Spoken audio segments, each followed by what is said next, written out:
கர்த்தருடைய பரிசுத்த நாமத்துக்கு மகிமை உண்டாவதாக. இன்று முதல் உங்களை ஆசீர்வதிப்பேன் என்று சொன்ன கர்த்தர் உங்களை கண்டிப்பாக ஆசீர்வதித்து நடத்தி கொண்டு வந்திருப்பார் என்று நான் விசுவாசிக்கிறேன். கர்த்தருடைய நாம மகிமைப்படுவதாக. இந்த வார செய்திக்குள்ளாக நாம் போகலாம். கண்களை முடிச்சு வைப்போம். பிதாவே, இந்த நல்ல வேலைக்காக நன்றி செலுத்துகிறோம். இந்த அருமையான இந்த மனமகிழ்ச்சியின் ஆண்டவரே, நாளிலே நம்முடைய சமூகத்தினரை வருகிறோம். இந்த நாளில் நாங்கள் கேட்குற செய்தியானது எங்களுக்கு ஆசீர்வாதமாக இருக்கும்படியாக ஆண்டவரே ஸ்தோத்திரம், எங்களுக்கு கிருபை தரும்படியாக நாங்கள் செபிக்கிறோம். ஆண்டவரே, இந்த நாளின் வார்த்தைகள் எங்களுக்கு ஆமென்றும் ஆமென்றும் இருப்பதாக, எங்களை ஆசீர்வாதத்தின் மேல் ஆசீர்வாதத்தில் பெருகச் செய்யும்படியாக கூட நாங்கள் செபிக்கிறோம். எங்களை நம்முடைய சமூகத்தில் ஒப்பு கொடுக்கிறோம். இந்த நாள் செய்தியும் எங்களுக்கு ஆறுதலும் தேறுதலும் ஆசீர்வாதமும் நன்மையும் கர்த்தர் கிருபை செய்வன் செபிக்கிறோம். இயேசுவின் மூலம் பிதாவே, ஆமென். கர்த்தருடைய பரிசுத்த நாமத்துக்கு மகிமை உண்டாவதாக. தேவனுடைய கிருபைகளை குறித்து நாம் பார்க்க போகிறோம். தேவனுடைய கிருபை என்ன செய்கிறது, என்ன செய்யும் என்பதை நாம் 3 காரியங்களை நாம் பார்க்க போகிறோம். அதற்கு முன்பாக ஒரு சில ஆதார வசனங்கள் அதை நாம் பார்க்கிறோம். 2 கொரிந்தியரின் புத்தகம் 12ஆம் அதிகாரம் 7 முதல் 10 வசனங்களை நாம் பார்க்கிறோம். 2 கொரிந்தியர் 12ஆம் அதிகாரம் 7 முதல். அன்றியும் எனக்கு வெளிப்படுத்தப்பட்டவர்களுக்குரிய மேன்மை நிமித்தம் நான் என்னை உயர்த்தாதபடிக்கு என் மாம்சத்திலே ஒரு முள் கொடுக்கப்பட்டிருக்கிறது. என்னை நான் உயர்த்தாதபடிக்கு அதை என்னை குட்டும் சாத்தானுடைய தூதனாய் இருக்கிறது என்று சொல்லுகிறார். அவருடைய சரீரத்தில் ஒரு பலவீனம் இருக்கிறது. அவருடைய பார்வை மங்கலாக இருக்கிறது. அந்த பார்வை தெளிவுள்ளதாக இருக்க வேண்டும் என்று சொல்லி அவர் விரும்புகிறார். ஆகவே அவர் தேவனிடத்தில் கேட்பதற்கு முன்பாக அவர் சொல்லுகிற வார்த்தை இது. எனக்கு அது ஒரு முள்ளாக கொடுக்கப்பட்டிருக்கிறது. நான் உயர்த்தாதபடிக்கு, என்னை நானே உயர்த்தாதபடிக்கு அந்த முள் எனக்கு கொடுக்கப்பட்டிருக்கிறது. என்னை நான் உயர்த்தாதபடிக்கு அது என்னை குட்டும் சாத்தானுடைய தூதனாய் இருக்கிறது. நம்முடைய வாழ்க்கையில நமக்கு சில பலவீனங்கள் சுகவீனங்கள் வந்துவிட்டால், ஏன் இப்படி வந்துச்சு, எதனால் இப்படி வந்துச்சு, இந்த பலவீனத்தை தாங்க முடியல, இந்த சுகவீனத்தை தாங்க முடியலையே, உடனடியாக மருத்துவரை நாம் போய் பார்க்கிறோம். உடனடியாக நாம் அதை சரி பண்ணி கொள்ளுவதற்கு நாம் அதற்குரிய காரியங்களை ஈடுபடுகிறோம். ஆனால் அந்த நாளிலே பவுலுடைய காரியங்களுக்கு அவர் அந்த இடத்துல ஆண்டவரை சார்ந்திருக்கிறார். அவர் சொல்லுகிறார், அந்த பலவீனம் சாத்தானுடைய தூதனாய் இருக்கிறது. நான் என்னை உயர்த்தி கொள்ளக்கூடாது. நான் இவ்வளவு நிருபங்களை எழுதுகிறேன், இவ்வளவு சுவிசேஷங்களை சொல்லுகிறேன், இவ்வளவு சபைகளுக்கு நான் செய்திகளை கொடுத்திருக்கிறேன் என்று நான் என்னை உயர்த்தாதபடிக்கு எனக்கு சாத்தானுடைய ஒரு தூதனாக அந்த வியாதி, அந்த முள் கொடுக்கப்பட்டிருக்கிறது. அது என்னை விட்டு நீங்கும்படி நான் 3 தரம் கர்த்தரிடத்திலே வேண்டிக் கொண்டேன். ஒரு முறை அல்ல, 3 முறை ஆண்டவருடைய சமூகத்திலே அவர் ஜெபித்திருக்கிறார். ஆண்டவரே, இந்த பலவீனம் என்னை விட்டு நீங்க வேண்டும்.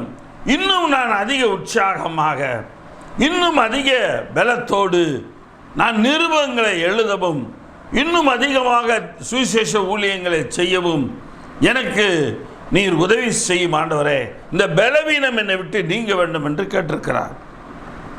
அதற்கு கர்த்தர், என் கிருபை உனக்கு போதும் என்று சொல்லி ஆண்டவர் வார்த்தை பிடிக்கிறார். என் கிருபை உனக்கு போதும், பலவீனத்திலே என் பலன் பூரணமாய் விளங்கும் என்று சொல்லுகிறார். உன் பலவீனத்தை குறித்து தானே சொல்ற, அந்த பலவீனத்தில் என் பலன் விளங்கும், அவ்வளவுதான். என் கிருபை உனக்கு போதும், அதுதான் அந்த பலவீனத்துக்கான மருந்து. தேவனுடைய கிருபை. தேவனுடைய கிருபை என்று சொன்னால் தயவு, ஒரு இரக்கம் அல்லது தேவ அருள். இந்த மூன்று வகையான பொருள்கள் அந்தந்த இடத்துல அதற்கேற்றாற் போல் பொருந்துகிறது. இங்கே சொல்லுகிறார், என் கிருபை உனக்கு போதும், என் தயவு உனக்கு போதும், என்னுடைய கடாட்சம், என்னுடைய வல்லமை, என்னுடைய பலன் உனக்கு போதும் என்று ஆண்டவர் சொல்லுகிறார். எனக்கு அருமையான தேவனுடைய பிள்ளைகளே, இன்னைக்கு நமக்கு நிறைய பலவீனங்கள் இருக்கிறது. அநேக மருத்துவர்கள் இருக்கிறார்கள். நம்ம எல்லாவற்றுக்கும் மருத்துவரிடத்தில் போகிறோம். ஆனால் அந்த நாளிலே ஒரு கர்த்தருடைய பிள்ளை தேவ சமூகத்தில் கேட்கிறார். 12 வருடம் பெரும்பாடுள்ள ஸ்திரீக்கு சுகத்தை கொடுத்தவர், 38 வருடமாக பெலசா குளத்தின் அருகிலே வியாதியோடு இருந்தவனுக்கு தேடி போய் சுகத்தை கொடுத்தவர், நாயின் என்னும் ஊரிலே போகும் பொழுது ஒரு இளம் கைம்பெண் அழுது கொண்டு வருகிறார். தன் பிள்ளை இறந்து போய் அந்த பிள்ளையை உயிரோடு எழுப்பி அவளுக்கு கொடுத்த தேவன், ஏன் பவுலடியாருக்கு சொல்லும் பொழுது ஏன் கிருபை போதும் என்று தேவன் ஏன் சொல்லுகிறார்? அந்த கிருபை மிக பெரியது. உலகத்தின் மருந்துகளை விட, உலகத்தின் மருத்துவர்கள் கொடுக்கிற மருந்துகளை விட மிக விலை உயர்ந்தது, மதிப்பு மிக்கது. நாம் எல்லாரும் இந்த கிருபை என்பதை ஒரு சாதாரண வார்த்தையாக நாம் எடுத்து போகிறோம். வாசித்து கடந்து போகும் பொழுது இந்த கிருபை போதும், என் சமூகம் உனக்கு முன்பாக செல்லும், என் கிருபை உனக்கு போதும் என்றெல்லாம் ஒரு வசனங்களை வைத்து விட்டு போகிறோம் வாகனங்களில். நல்லது, இந்த வசனங்களை மற்றவர்கள் வாசிக்க வைப்பது நல்லது. ஆனால் அதற்குள் உட்கார்ந்திருக்கிற அந்த வசனங்களை எழுதி வைத்துவிட்டு அந்த வாகனத்துக்குள் உட்கார்ந்திருக்கிற நாம் உண்மையிலே தேவ கிருபையை, தேவ கடாட்சம் பெற்றவர்களாக, தேவனுடைய அருளை பெற்றவர்களாக, அவருடைய தயவை பெற்றவர்களாக நாம் இருக்கிறோமா? அல்லது அந்த வசனங்கள் மற்றவர்கள் மாத்திரம் தானா? அந்த வசனம் மற்றவர்களுக்கு மாத்திரம் தானா? நமக்கு இல்லையா? எனக்கு அருமையான தேவனுடைய பிள்ளைகளை, பவுலுக்கு தேவன் சொல்லுகிற வார்த்தை தான் இன்றைக்கு நமக்கும். என் கிருபை உனக்கு போதும். நீ எந்த விதமான காரியத்தில் இருந்தாலும் சரி, சூழ்நிலையில் இருந்தாலும் சரி, எந்த விதமான மனநிலையில் இருந்தாலும் சரி, என் கிருபை உனக்கு போதும். உன்னுடைய அந்த பலவீனத்தில் என் பலன் பூரணமாய் விளங்கும்.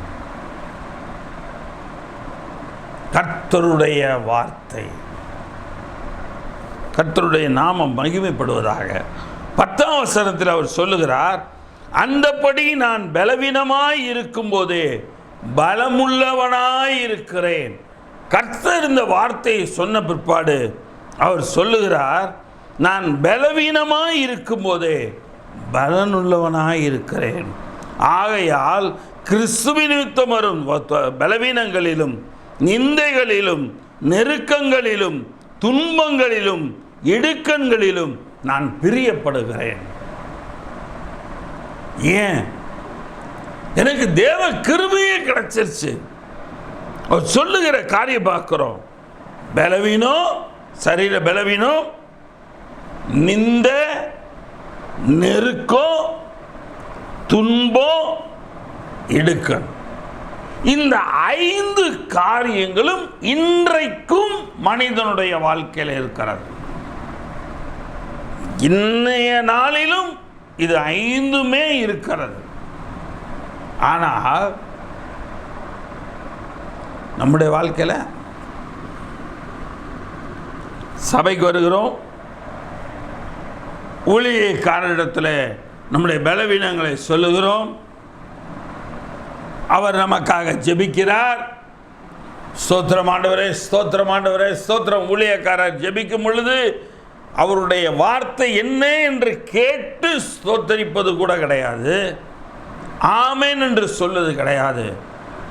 ஊழியக்காரர் அந்த இடத்துல கை வைத்து ஜெபிக்கும் பொழுது அந்த பலவீனங்களுக்காக, இந்த 5 விதமான காரியங்களுக்காக ஜெபிக்கும் போது நாம் சோத்திரம் சோத்திரம் சோத்திரம் சோத்திரம் சொல்லும் பொழுது அது பொருள் அல்ல.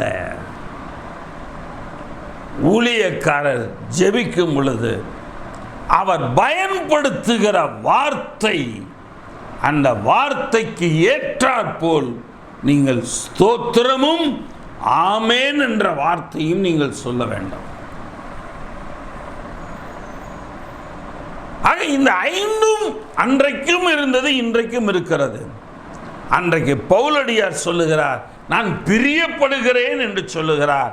இன்றைய விசுவாசி, இன்றைய கர்த்தருடைய பிள்ளை சொல்லுகிறார்கள், எனக்கு எந்த பிரச்சனையுமே வரக்கூடாது, எனக்கு எந்த விதமான இழப்புகளும் வரக்கூடாது, நஷ்டங்களும் வரக்கூடாது, எந்த இடுக்கணும் எனக்கு வரக்கூடாது. கிடையவே கிடையாது. ஆண்டவராகிய இயேசு கிறிஸ்து தெளிவாக சொல்லியிருக்கிறார், உலகத்தில் உங்களுக்கு உபத்திரவங்கள் உண்டு, திடன் கொள்ளுங்கள், நான் உலகத்தை ஜெயித்தேன் என்று சொல்லுகிறார்.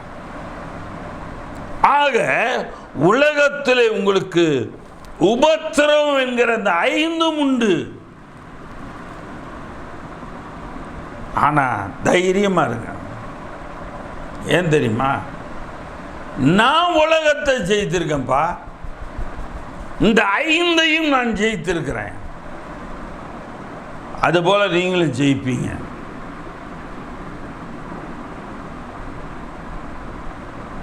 பவுல் அதே போல இந்த 5 விதமான உபத்திரவங்களையும் இயேசுவின் கிருபையினாலே ஜெயித்தார்.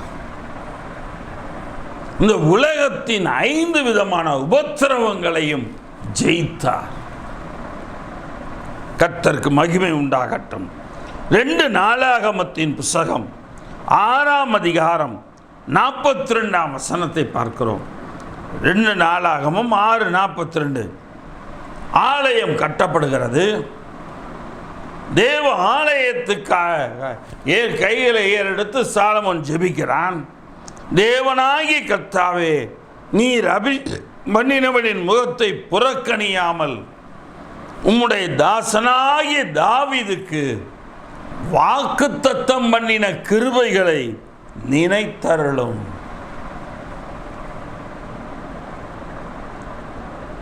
ஆக தேவன் வாக்குத்தத்தம் என்கிற கிருபைகளை கொடுத்திருக்கிறார். இந்த வாக்குத்தத்தம் என்கிற வார்த்தைகளை வார்த்தையாகிய தேவன் கொடுத்திருக்கிறார். அதை தான் அவர் சொல்லுகிறார். அந்த வார்த்தைகளை நீர் எனக்கு என்னுடைய தகப்பனுக்கு பாராட்டின அந்த தேவ கடாட்சத்தை, அந்த தயவை நீர் நினைத்தருளும். நீங்க நினைச்சுக்கீங்க, நீங்க நினைச்சீங்கன்னா போதும். எங்க அப்பாவுக்கு என்ன வாக்கு பண்ணீங்களோ அந்த வாக்குத்தத்தை, அந்த வார்த்தையை நீங்க நினைச்சீங்கன்னா போதும், பலன் கொள்ள முடியும். எல்லாவற்றிலும் மேலான நிலைக்கு நாம் போக முடியும். தேவனுடைய கிருபை வார்த்தையாக இருக்கிறது, வாக்குத்தத்தமாக இருக்கிறது. அநேகர் வாக்குத்தத்தங்களை பெற்ற பிற்பாடும் கூட, வாக்குத்தத்த செய்தியை கேட்ட பிற்பாடும் கூட சபையிலே ஜெபிக்கும் பொழுது, ஊழிய காரணத்தில் ஜெபிக்கும் பொழுது, பணம் தேவை இவ்வளோ இருக்குது, பண பிரச்சனை இருக்குது, விசேஷமாக ஜெபம் பண்ணிக்கங்க. நீ தானே வாக்குத்தத்த வார்த்தைகளை நீங்கள் கேட்டிருக்கீங்களே, நீங்கள் அந்த வாக்குத்தத்த தேவ கடாட்சத்தை, தேவ அருளை பெற்றிருக்கீங்களே, அந்த தேவ தயவை பெற்றிருக்கீங்களே. அப்போ நீங்கள் போகிற இடத்துல ஜெபம் பண்ணும் பொழுது என் தேவைகள் சந்திக்கப்படும் என்று நான் விசுவாசிக்கிறேன் பாஸ்டர். எனக்காக விசுவாசம் அதிகரிக்க ஜெபம் பண்ணுங்க. என்னைக்காவது நாம் இந்த மாதிரி சொல்லியிருக்கோமா? எனக்கு தேவை அதிகம், இந்த தேவைக்காக ஜெபியுங்கள், தேவைக்காக ஜெபியுங்கள் என்று சொன்னால் அந்த தேவையினுடைய காரியங்கள் சந்திக்கப்பட, அதில் கூட சரியாக கிடையாது. என் பண தேவைகள் அதிகம் இருக்கிறது, அது சந்திக்கப்பட ஜெபம் பண்ணுங்க. என்ன தெரியுமா கேட்டிருப்பாங்க? உன் ஆத்துமா வாழ்கிறது போல நீ எல்லாவற்றில் வாழ்ந்து சுகித்திருக்கும்படி விரும்புகிறேன். கர்த்தருடைய வார்த்தையை கேட்டிருப்பாங்க. ஆனாலும் அந்த வாக்குத்தத்த செய்தியை ஊழியக்காரர் கொடுத்திருப்பா. ஆனாலும் முடிந்த பிற்பாடு ஊழியக்காரத்தில் ஜெபிக்க வரும் பொழுது மறுபடியும் அதே வார்த்தையை சொல்வார்கள். அதே அந்த உபத்திரவம், அதே அந்த 5 காரியங்களை அந்த இடத்துல பகிர்ந்து கொள்வார்கள். அதே காரியங்களை தான் பகிர்ந்து கொள்வாங்க. எனக்கு அருமையான தேவனுடைய பிள்ளைகள், கர்த்தர் நம்மை விடுவிக்கிறவராக இருக்கிறார். வாசிங்கள் ஏசாயா 60:10.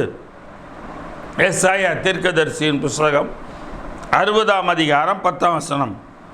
அந்நியரின் புத்திரர் உன் மதில்களை கட்டி அவர்களுடைய ராஜாக்கள் உன்னை சேவிப்பார்கள். வாக்குத்தத்த கிருபை.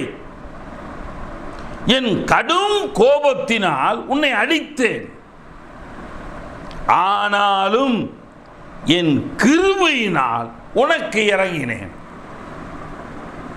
அப்ப கர்த்தருடைய கிருபையினால், அவருடைய தயவினால் அவர் நம்மேல் இரக்கம் பாராட்டுகிறார். இறங்கினார். அவர் என்ன செய்தாராம்? நாம் செய்த காரியங்களினாலே கோபப்பட்டு நம்மை அடித்திருக்கிறார். நம்முடைய வாழ்க்கையிலே சில காரியங்களை அனுமதித்திருக்கிறார். சில பிரச்சனைகள், போராட்டங்கள், இந்த பவுல் சொல்வது போல இந்த 5 விதமான நெருக்கங்கள், இடுக்கண்கள், நிந்தைகள் என்ற எல்லாவற்றையும் நாம் அனுபவிக்கிறோம். ஆனால் வேதம் சொல்லுகிறது, அந்நிய புத்திரர் உன் மதில்களை கட்டி அவர்களுடைய ராஜாக்கள் உன்னை சேவிப்பார்கள். அதுதான் தேவ கிருபை, அதுதான் தேவ அருள், அதுதான் தேவனுடைய கிருபை, அதுதான் தேவ தயவு. நீ என்ன கிட்ட முரண்பட்டு நடந்த, அதனால நான் உன் மேல கோபமாய் உன்னை அடிச்சேன், அது உண்மை. நீ ஆனாலும் அந்த 5 விதமான பிரச்சனையில் நீ மாட்டிக்கிட்ட. ஆனாலும் இந்த உலகத்தின் ராஜாக்கள், உங்களுடைய மேல் அதிகாரிகள் உங்களை சேவிப்பார்கள் என்று சொன்னார். உங்களிடத்தில் பிரதர் இதையும் முடிச்சு கொடுத்துருங்களேன், சிஸ்டர் இதையும் முடிச்சு கொடுத்துருங்களேன், நீங்கள் செஞ்சது அப்படியே ஃபுல்லாக நல்லா கரெக்டாக நீட்டாக வந்திருக்குது, அதே மாதிரி கோச்சிக்கிடாமல் இதையும் முடிச்சு கொடுத்துருங்க. ஆக அந்த இடத்துல நம்முடைய நிலையை தேவன் உயர்த்துகிறார்.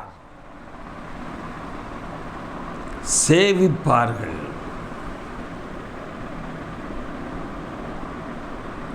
நம்மை அணுகும்படி, அவர்களுடைய காரியங்களெல்லாம் வாய்க்கும்படியாக நம்மை அணுகும்படி தேவன் செய்வார். வேலைக்கு செல்கிறவர்களாய் இருந்தால் உங்களை அணுகுவார்கள் உங்கள் மேலதிகாரிகள். உங்கள் கையிலே இந்த பொறுப்பை கொடுத்தால் நீங்கள் அருமையாக நீங்கள் செய்து முடிப்பீர்கள். ஏன் தெரியுமா? தேவ தயவு. இதே இந்த அதிகாரி, இன்றைக்கு இந்த பொறுப்பை கொடுக்குற அதிகாரி ஒரு காலகட்டத்தில் எல்லாரும் முன்னாடி நம்மளை அவமானப்படுத்தியிருப்பார். நம்ம கொடுத்த ஃபைலை தூக்கி விட்டு இருப்பார், நம்மளை தூஷணமாக பேசியிருப்பார். ஆனால் இப்போ நிலைமை மாறுகிறது. தேவ வார்த்தை, அந்த வார்த்தையின் கிருபை, அந்த வார்த்தையின் தயவு, அந்த வார்த்தையின் அருள் நம்முடைய வாழ்க்கையில் பெரிய காரியங்களை செய்கிறது. அதே நபர் நம்மிடத்தில் வந்து சொல்வார்கள், இதையும் நீங்களே செய்து கொடுத்து விடுங்கள். மாறும்.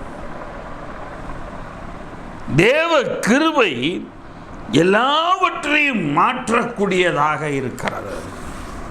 எல்லாவற்றையும் மாற்றக்கூடியது. அப்ப தேவ கிருபை என்னென்ன செய்கிறது என்பதை நாம் பார்க்க போகிறோம். முதலாவது காரியமாக நாம் பார்ப்பது எபேசியருக்கு எழுதின நிருபம் 2ஆம் அதிகாரம் 5ஆம் வசனம். முதல் காரியம், கிருபை நம்மை ரட்சிக்கிறது. கிருபை நம்மை ரட்சிக்கிறது. எபேசியர் 2:5, அக்கிரமங்களில் மரித்தவர்களாயிருந்த நம்மை கிறிஸ்துவுடனே கூட உயிர்ப்பித்தார். அக்கிரமங்களிலே செத்து போயிட்டோம். அதை செஞ்சு செஞ்சு செஞ்சு அதிலேயே வாழ்கிற ஒரு வாழ்க்கை, ஒரு பிணம், ஒரு புதைக்கப்படும். ஆனால் அந்த புதைக்கப்பட்ட இடத்திலே அப்படியே இருப்பது போல அக்கிரமங்களிலேயே இருக்கிற ஒரு வாழ்க்கை. கிறிஸ்து ஆனால் உயிர்ப்பிக்கிறார். கிருபையினாலே நீங்கள் ரட்சிக்கப்பட்டீங்க. நீங்கள் அப்படியே நீங்கள் அந்த அக்கிரமத்தில் விழுந்து போகாதபடிக்கு, அந்த அக்கிரமத்தின் விளைவான எந்த விதமான தண்டனையும் தேவனுடைய கோபமும் உங்கள் மேல் வராதபடிக்கு கிறிஸ்துவினுடைய கிருபையினாலே நீங்கள் ரட்சிக்கப்பட்டீங்க. 8ஆம் வசனத்தில் பாருங்கள், அதே அதிகாரம் 8ஆம் வசனம். கிருபையினாலே விசுவாசத்தை கொண்டு ரட்சிக்கப்பட்டீர்கள். விளக்கம் கொடுக்கப்படுகிறது. நான் தான் சொன்னேன், ஊழியக்காரர் பிரசவம் பண்ணியிருப்பார். அந்த பிரசவம் பண்ண பிற்பாடும், நல்லா கேட்டுட்ட பிற்பாடும், திருப்பி வந்து ஜெபம் பண்ணும் பொழுது ஊழியக்காரரிடத்தில் திருப்பி அதே பிரச்சனையே சொல்கிறது.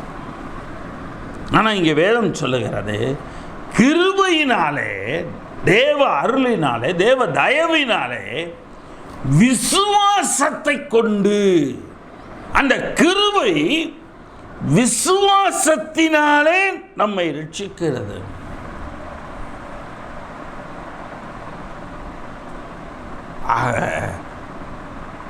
கிறிஸ்து கிருபை நம்மை ரட்சிக்கிறது என்று சொன்னால், அந்த கிருபையை நாம் விசுவாசிக்கணும். தேவன் என் மேல் தயவு பாராட்டுகிறார், தேவனுடைய அருள் என் மேல் இருக்கிறது, தேவனுடைய பிரசன்னம் என் மேல் இருக்கிறது. ஆகவே நான் இதை எல்லாவற்றிலிருந்தும் மீண்டு நான் மறுபடியும் வருவேன். என் வாழ்க்கை நன்றாக சுகித்திருக்கும்.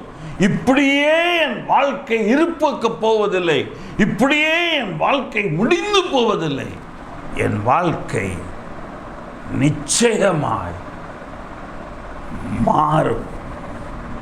அந்த விசுவாசம் வேண்டும். அப்பொழுதுதான் இந்த தேவ தயவு அல்ல தேவ அருள் என்கிற கிருபை நம்மை ரட்சிக்கும். அந்த விசுவாசம் இருக்க வேண்டும். விசுவாசம் இல்லை என்று சொன்னால் நாம் ரட்சிக்கப்படவே முடியாது. இதிலிருந்து எந்த பிரச்சனையிலிருந்தும் வெளிவர முடியாது. எந்த காரியத்திலிருந்தும் நாம் வெளியே வரவே முடியாது. எனக்கு அருமையான தேவனுடைய பிள்ளைகளே, அது நிந்தையோ, நெருக்கமோ, துன்பமோ, இடுக்கணோ, பலவீனமோ, எல்லாவற்றிலிருந்தும் தேவ கிருபை விசுவாசத்தினால்தான் ரட்சிப்பை கொடுக்கும். அதனால தான் பவுல் என்ன சொல்லிட்டாரு, நான் பிரியப்படுகிறேன், விசுவாசிக்கிறார், என் கிருபை உனக்கு போதும் என்று ஆண்டவர் சொன்ன உடனே அந்த வார்த்தையை அவர் உள் வாங்கி விசுவாசிக்கிறார். விசுவாசிக்கிறபடியினால்தான் அவர் சொல்லுகிறார், நான் பலவீனமாய் இருக்கும் போதே பலம் உள்ளவனாயிருக்கிறேன். ஒருவேளை நீங்கள் பணம் இல்லாமல் இருக்கும் போதே பணமுள்ளவராக இருப்பது தேவனாக மாற்றுகிறார். பணமுள்ளவர்களாக உங்களை மாற்றுவார். ஏதோ ஒரு வகையில் உங்களுடைய தேவைகள் சந்திக்கப்படும். ஏதோ ஒரு வகையில் நீங்கள் எல்லாவற்றிலும் வாழ்ந்து சுகித்திருப்பீர்கள். இந்த கிருபைதான். அழகான பாடல்கள் நிறைய உண்டு. கிருபையே, தேவ கிருபையே, நான் நிற்பதும் நிர்மூலமாகாதிருப்பதும் தேவ கிருபையே. எத்தனையோ பாடல்கள் உண்டு. பாடலை டிவியில் ஓட விடுகிறோம், பாடலை MP3 பாட விடுறோம், வீட்டில் நல்ல அதிக சத்தமாக வாகனத்தில் பாட விடுறோம். பாட்டை அப்படியே ஓடிக்கிட்டு இருக்கு, அவ்வளோதான். கவனிக்கிறோமா? அதன்படி அறிக்கை இடுகிறோமா? விசுவாசம் கிரியை செய்தா? உங்களை நீங்களே ஆராய்ந்து பாருங்கள். அப்போதான் இந்த கிருபை உங்களை ரட்சிக்கும். வீட்டில் பாட்டு போடுறதுனால, டிவியில் பாட்டு போட்டு விடுறதுனால உங்களுடைய வாழ்க்கையில் ரட்சிப்பு கிடைக்க நினைக்காதீங்க. விசுவாசம் அங்கே இருக்க வேண்டும். எனக்கு அருமையான தேவனுடைய பிள்ளைகளே, இது உங்களால் உண்டானதல்ல, இது தேவனுடைய ஈவு. இந்த ரட்சிப்பு உன்னால கிடையாது, அது தேவ ஈவு. நீ வச்சப்பார் விசுவாசம், அந்த விசுவாசத்துக்கு தேவன் கொடுக்கிற பதில், அந்த விசுவாசத்துக்கு தேவன் கொடுக்கிற ஒரு பதிலாக அங்கே இருக்கிறது. எனக்கு அருமையான தேவனுடைய பிள்ளைகளே, 1 கொரிந்தியரின் புத்தகம் 1ஆம் அதிகாரம் 18ஆம் வசனம். 1 கொரிந்தியர் 1ஆம் அதிகாரம் 17-18 வாசிக்கலாம். ஞானஸ்நானத்தை கொடுக்கும்படி கிறிஸ்து என்னை அனுப்பவில்லை, சுவிசேஷத்தை பிரசங்கிக்கவே என்னை அனுப்பினார்.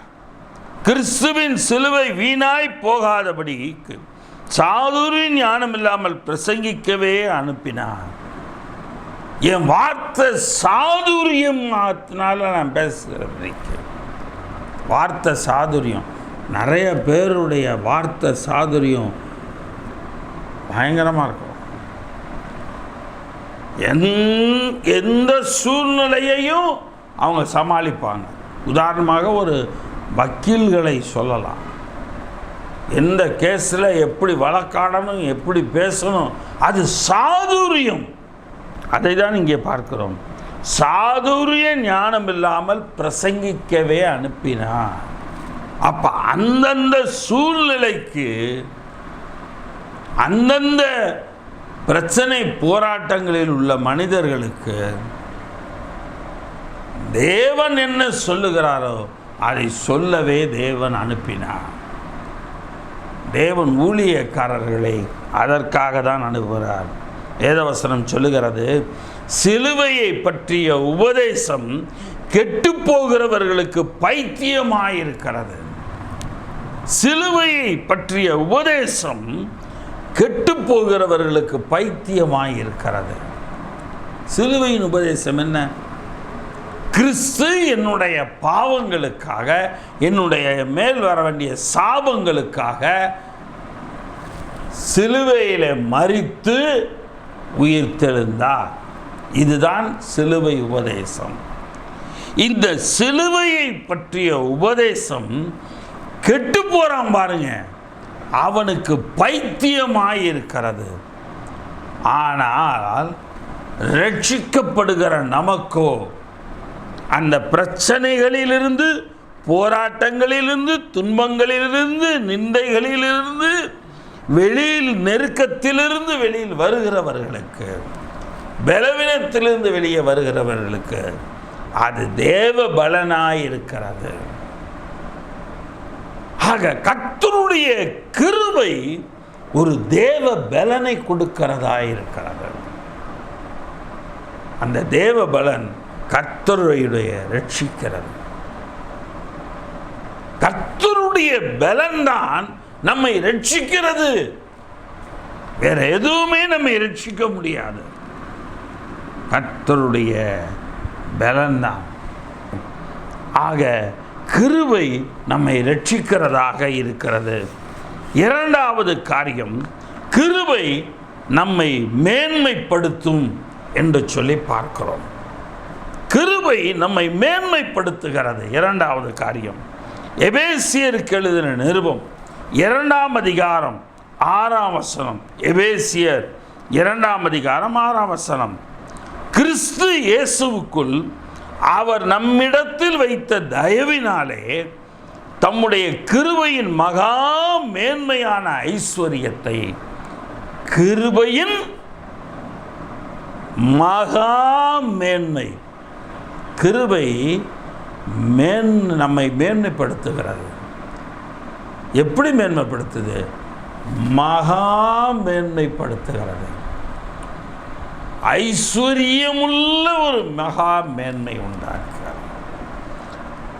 அந்த கிருபை ஒரு ஐஸ்வர்யம் உள்ளதாக இருக்கிறது. ஐஸ்வர்யம் என்பது திரளான பணங்கள் இருக்கக்கூடியவன் ஐஸ்வர்யவான் என்று சொல்வார்கள். ஐஸ்வர்யம் என்பது எல்லாம் நிறைந்தது. அப்போ தேவ கிருபை என்னை எல்லாம் நிறைந்தவனாக மாற்றி என்னை மேன்மைப்படுத்துகிறது. இந்த செய்தியை கேட்கிற எனக்கு அருமையான தேவனுடைய பிள்ளைகளே, உங்களையும் இந்த தேவனுடைய கிருபை அப்படியே அதிகமாக உங்களை, ஐஸ்வர்யம் உள்ள அந்த கிருபையானது உங்களை மேன்மைப்படுத்துகிறது. கிருபை இவ்வளோண்டு அல்ல. கிருபை அதிகமாய் ஐஸ்வர்யம் உள்ளதை போல இருக்கிறது.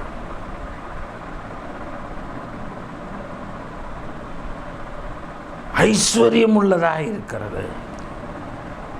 அந்த மகா மேன்மையான ஐஸ்வர்யத்தை வருங்காலத்தில் விளங்கச் செய்வதற்காக அந்த கிருபை மகா மேன்மையான ஐஸ்வர்யத்தை வருங்காலங்களிலே, இந்த செய்தி கேட்குறீங்களே, இந்த நேரம் முதல் வரும் காலங்களிலே, இந்த நேரம் முதல் கொண்டு வரும் காலங்களிலே உங்களுடைய வாழ்க்கையில் விளங்கச் செய்வதற்காக,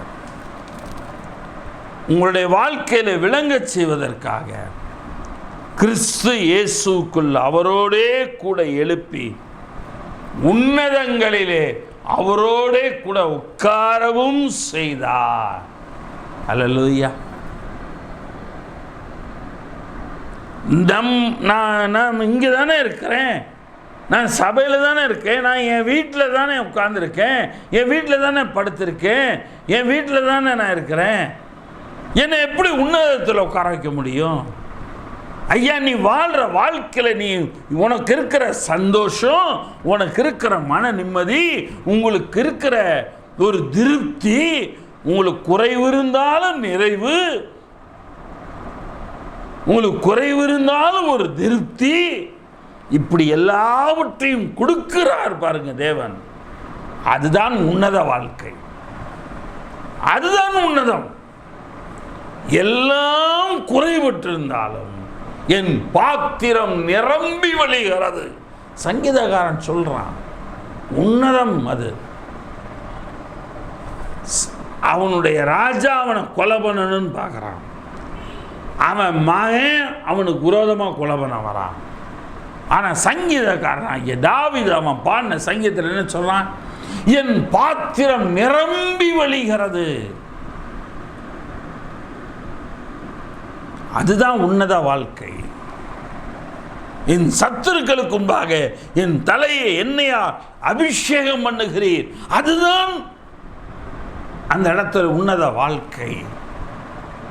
உங்கள் சத்துருக்களுக்கு முன்பாக தேவன் உங்கள் தலையை அபிஷேகம் பண்ணுகிறார் என்று சொன்னால், அதுவும் எண்ணெயால் அபிஷேகம் பண்ணுகிறார் என்று அங்கே எழுதப்படுகிறது. உடனே நீங்கள் எல்லாம் உங்கள் தலையில் என்ன தேய்ச்சிக்கிறத நினைக்காதீங்க. அதல்ல,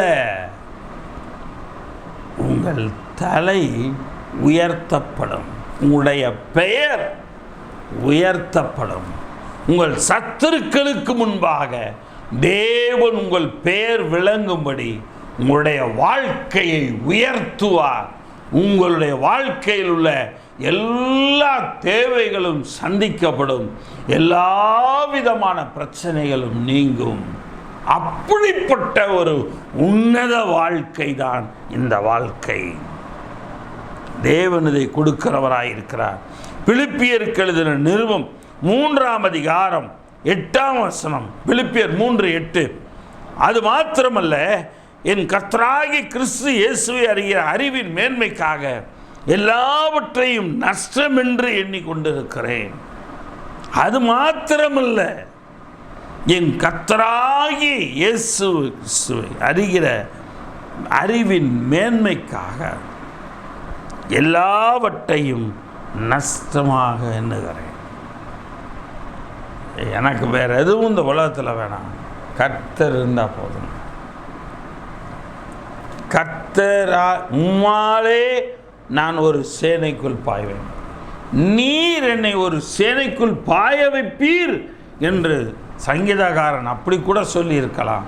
ஆனால் அவன் சொல்லுகிறான் பாருங்க, உம்மாலே நான் ஒரு சேனைக்குள் பாய்வேன்.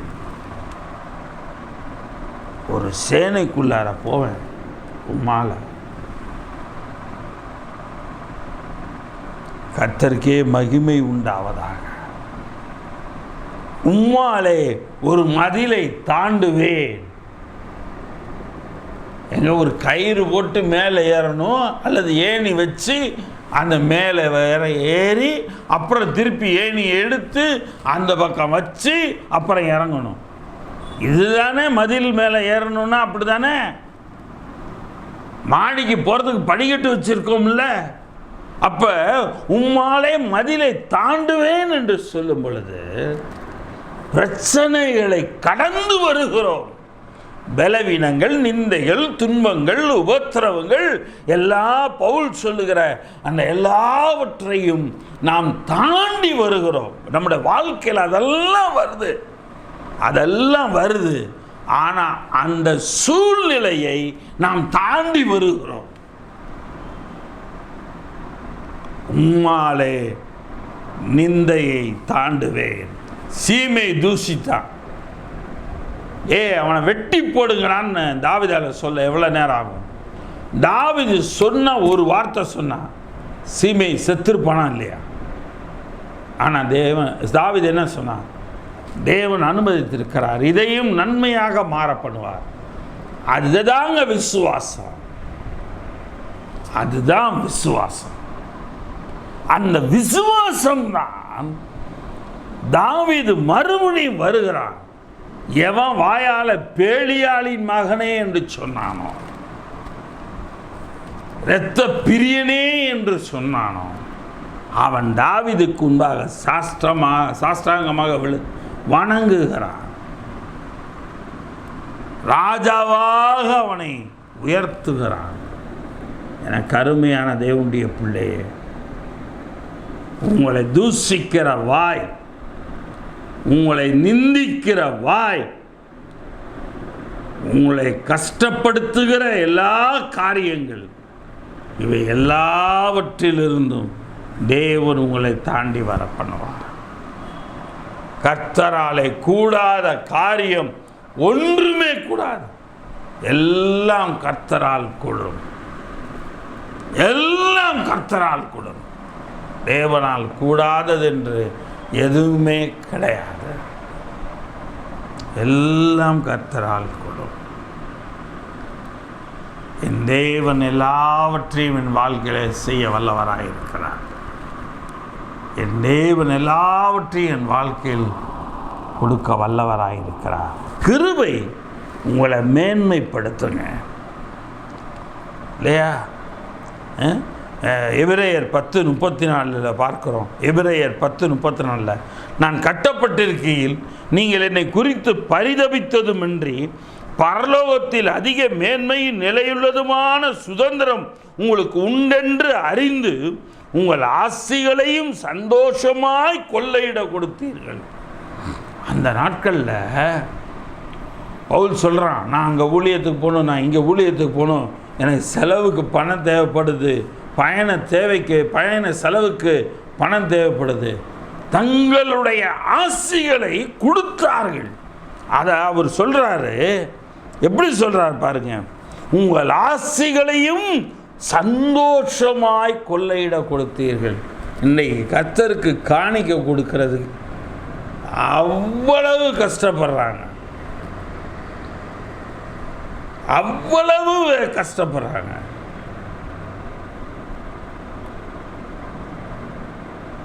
எனக்கு அருமையான தேவனுடைய பிள்ளைய, கர்த்தருக்கு கொடுக்கிறவன் ஒருபோதும் தரித்திரன் ஆவதில்லை.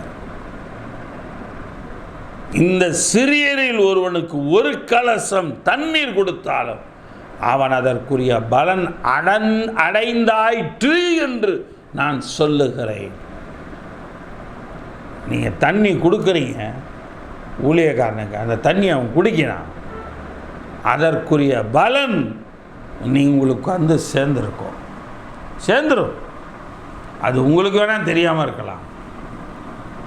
ஒரு ஊழியக்காரனுக்கு ஒரு 100 ரூபா கொடுக்குறீங்க, 1000 ரூபா கொடுக்குறீங்க, ஊழியத்துக்கு அவர் 10,000 ரூபா கொடுக்குறீங்க, எவ்வளோ கொடுக்குறீங்க, 20,000 ரூபா கொடுக்குறீங்க. கர்த்தர் உங்களை ஆசீர்வதிக்கிறார். கர்த்தர் உங்களை மேன்மைப்படுத்துகிறார். நிறைவுள்ளவராக தேவன் வைக்கிறார். எனக்கு அருமையான தேவனுடைய பிள்ளைகளே, கர்த்தரால் கூடாதது ஒழுங்கு கிடையாது. ஆக இங்கே பார்க்கிறோம், அந்த நாட்களிலே எல்லாரும் அங்கே கொள்ளையிட கொடுத்தார்கள் என்று சொல்லி பார்க்கிறோம். மூன்றாவது கிருபை, கர்த்தராகிய இயேசுவிடத்திலே அன்பு கூறுகிற கிருபை. கர்த்தராகிய இயேசு கிறிஸ்துவினிடத்திலே அன்பு கூறுகிற கிருபை. எபேசியருக்கு எழுதின நிருபம் 2ஆம் அதிகாரம் 24ஆம் வசனம். எபேசியர் 2ஆம் அதிகாரம் 24ஆம் வசனம். நம்முடைய கர்த்தராகிய இயேசு கிறிஸ்துவினிடத்தில் அழியாத அன்புடனே அன்பு கூறுகிற யாவரோடும் கிருபை உண்டாயிருப்பதாக. எப்படியா? கர்த்தராகிய இயேசு கிறிஸ்துவினிடத்தில் எப்படிப்பட்ட அன்பு? அழியாத அன்புடனே அன்பு கூறுகிற. கிறிஸ்துவிட்ட எப்படி அன்பு கூறணும்? அழியாத அன்புடனே அன்பு கூற வேண்டும். இந்த அழியாத அன்பு என்பது என்ன தெரியுங்களா? நல்ல காரியங்களானாலும் அல்லது எந்த விதமான காரியமாக இருந்தாலும் தேவனை அன்பு கூற வேண்டும். யோபுவை நான் அதிகமாக நினைப்பேன். கடந்த வாரம் வேறொரு செய்திக்காக கூட அதை எடுத்தேன். யோபு என்ன அழகா அவன் ஒய்ஃப் சொல்லுகிறாங்க, இன்னும் நீ உன்னுடைய உத்தமத்தில் இருக்கிறேயா? நீ தேவனை தூஷிச்சு செத்து போயா? கட்டின பொண்டாட்டி நான் விதவை ஆயிடுவேன், பொட்டு பூவை இழந்துருவேன்னு அந்த எண்ணத்தில் இல்லை.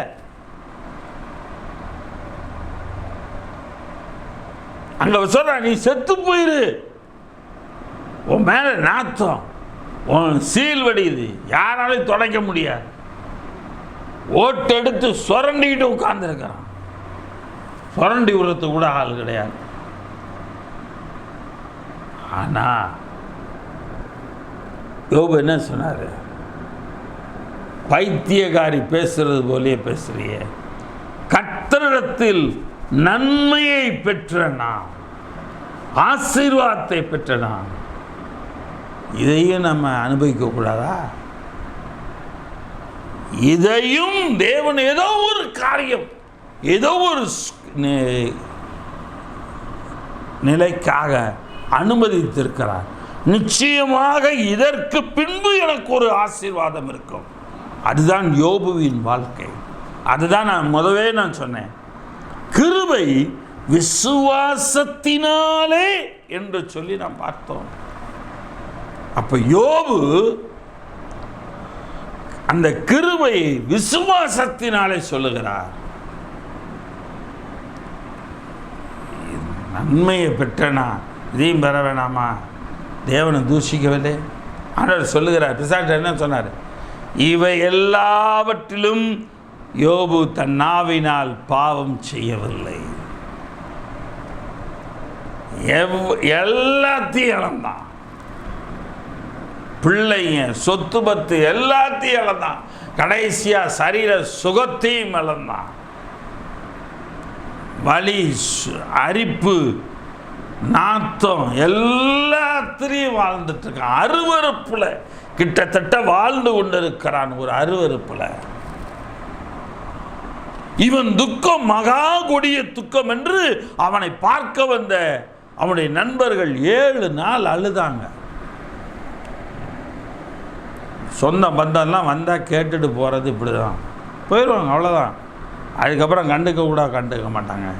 இன்றைய உலகத்தில் தான், யோபுவோட காலத்துலேயும் இல்லை, இன்றைய காலத்தில் தான் இருக்கிற கொஞ்ச நெஞ்ச விசுவாசத்தை போக்கிட்டு போவாங்க.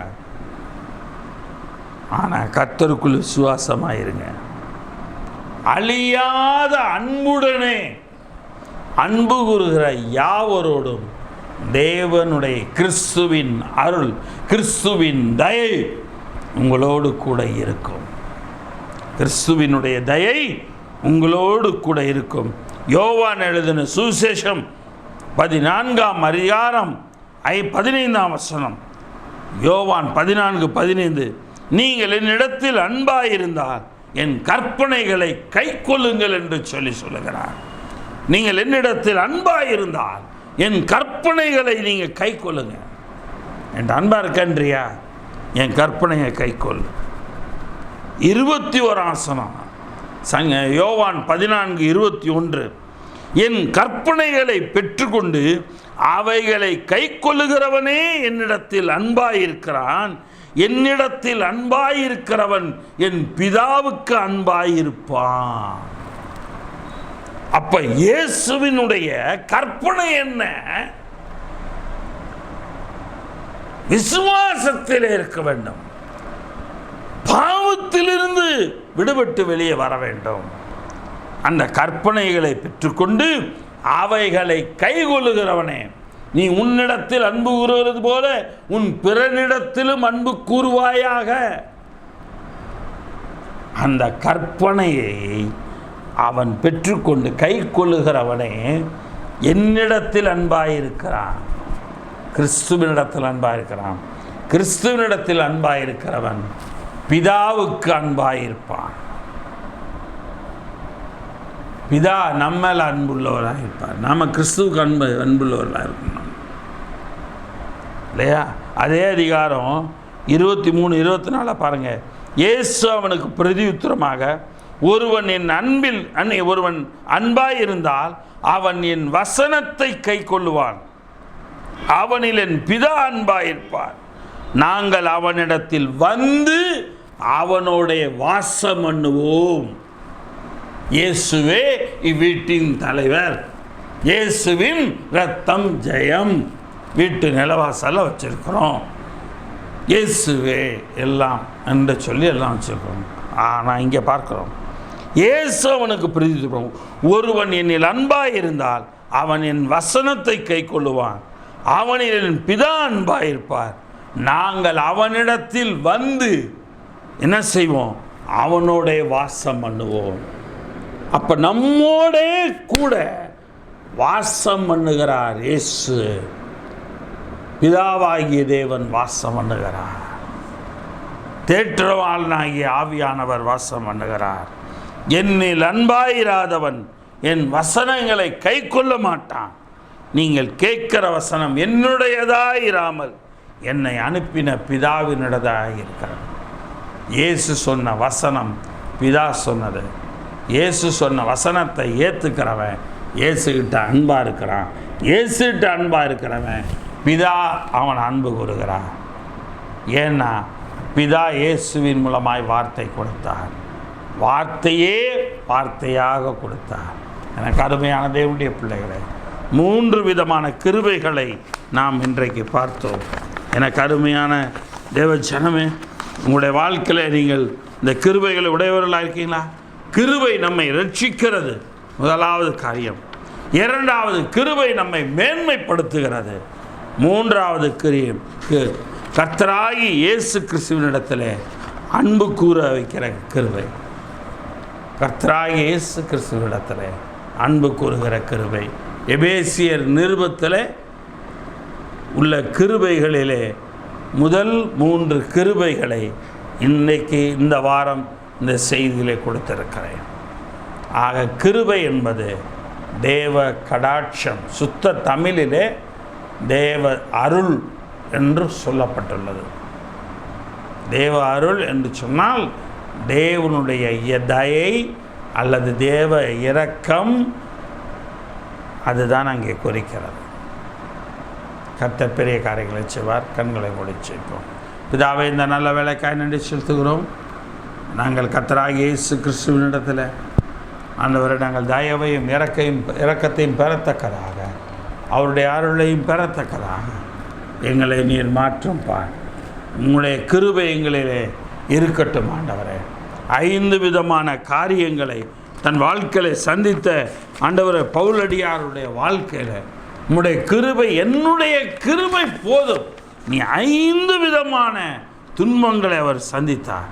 ஆனால் 5க்கும் ஒரே ஒரு மாத்திரையாக நீர் கிருபை என்ற ஒன்றை தான் கொடுத்திருப்பார். ஆண்டவரே, அவர் சந்தித்தது போல பலவீனங்கள், நிந்தைகள், நெருக்கங்கள், துன்பங்கள், இடுக்கண்கள் என்கிற அந்த 5க்கும் எங்களுடைய வாழ்க்கையில் இன்றைக்கு நாங்கள் அனுபவிக்கிறோம். அந்த 5 விதமான காரியங்களிலும் எங்களுடைய வாழ்க்கையில் நீர் மருந்தாக உம்முடைய கிருபையை எங்களுக்கு தார். உம்முடைய கிருபை எங்களில் இருக்கட்டும் ஆண்டவரே. உம்முடைய தயவு எங்களில் இருக்கட்டும். உம்முடைய அருள் எங்களில் இருக்கட்டும். உம்முடைய அருள் ஏராளமாய் பெய்யும், அருள் ஏராளமாய் பெய்யும் என்று பாடுகிறோமே. உம்முடைய அருளை எங்களுக்கு பெய்யும், எங்களிடத்தில் வாசம் பண்ணும். நீரும் பிதாவும் தேற்றவாளனாகிய ஆவியானவரும் எங்களிடத்தில் வந்து வாசம் பண்ணுவீராக. இந்த செய்தி கேட்கிறவருடைய பிள்ளைகளுடைய குடும்பங்களில் வந்து வாசம் பண்ணுவீராக. 5 விதமான போராட்டங்களை சந்திக்கிற நம்முடைய பிள்ளைகளுடைய வாழ்க்கையில் உம்முடைய கிருபை அவர்களை விடுவிப்பதாக. செய்தி கேட்கிற நம்முடைய பிள்ளைகளை 5 விதமான காரியத்திலிருந்தும் உம்முடைய கிருபை விடுவிக்கிறதற்காய் ஸ்தோத்திரம். உம்முடைய கிருபை அவர்களை பாதுகாத்துக் கொள்ளட்டும். உம்முடைய பிள்ளைகளை விசுவாசத்தினாலே அந்த கிருபை கிரியை செய்ய அவர்கள் இடம் கொடுக்க கிருபித்தார். விசுவாசத்தையும் அவர்கள் வளரச் செய்யும். அவிசுவாசம் நீங்கும்படி உதவி செய்யும் ஆண்டவரே. அவிசுவாசம் நீங்கட்டும். கர்த்தர் நீர் காத்துக்கொள்ளும். துதிகன மகிமை எல்லாம் எடுக்கிறோம். கர்த்தர் மேற்பெருமான இயேசுவின் மூலம் ஜெபிக்கிறோம் ஜீவனுள்ள பிதாவே, ஆமென். என் ஆத்மாவே கர்த்தரை ஸ்தோத்திரி, என் முழுவதுமே அவருடைய பரிசுத்த நாமத்தை ஸ்தோத்திரி. என் ஆத்மாவே கர்த்தரை ஸ்தோத்திரி. கர்த்தர் செய்த சகல உபகாரங்களை மறவாதே, ஆமென். நம்முடைய கர்த்தராகிய இயேசு கிறிஸ்துவுடைய கிருபையும் பிதாவாகிய தேவனுடைய அன்பும் பரிசுத்த ஆவியானவருடைய வழி நடத்தலும் பக்கபலமும் பாதுகாப்பும் அவருடைய கிருபையும் இன்றும் என்றும் சதா காலங்களிலும் நம்மோடு கூட ஜீவனுள்ள பரியந்தம் வாசம் பண்ணுவதாக. ஆமேன், ஆமேன், ஆமேன். கர்த்தருடைய கிருபை உங்கள் ஒவ்வொரு குடும்பத்திலும் இயேசுவையும் பிதாவையும் தேற்றவாளனையும் வாசம் பண்ண வைக்கும். விசுவாசியுங்கள். கர்த்தருடைய கிருபை உங்களை 5 விதமான காரியத்திலிருந்து பவுலை காத்தது போல உங்களையும் காக்கும். கர்த்தர் உங்களை ஆசீர்வதிப்பார். ஆமென், ஆமென்.